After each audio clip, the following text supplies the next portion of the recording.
My name is Rachel Ellaway. I'm a PhD in medical education.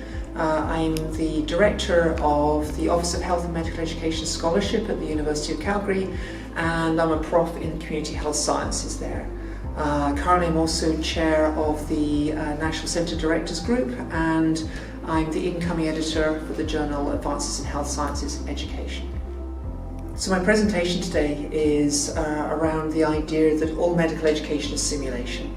My thesis is that simulation has a number of design principles that aren't just applicable to what is considered a fairly narrow range of practices, which are often the use of pink plastic people to do fairly standardized training exercises, but more that there are underlying principles that not only can we apply to all of medical education, but provide a lens through which we can consider all aspects of instructional design and practice in the medical education sphere.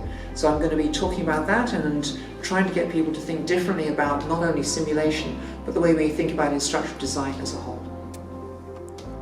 So three key points. The first is that simulation is a lot more than current practice in simulation. There are underlying principles that we can think about. And we can think about them as a pattern language, in the sense that they are a series of different approaches that haven't been bundled under the concept of simulation, but actually those approaches can be reused and applied in many other aspects of medical education. Second one is, one of those key principles is the idea of patient abstraction. And so this is about what and how do we go about taking real life patients and then just using certain parts of them for instructional purposes, and I'd like to make people a bit more thoughtful about that.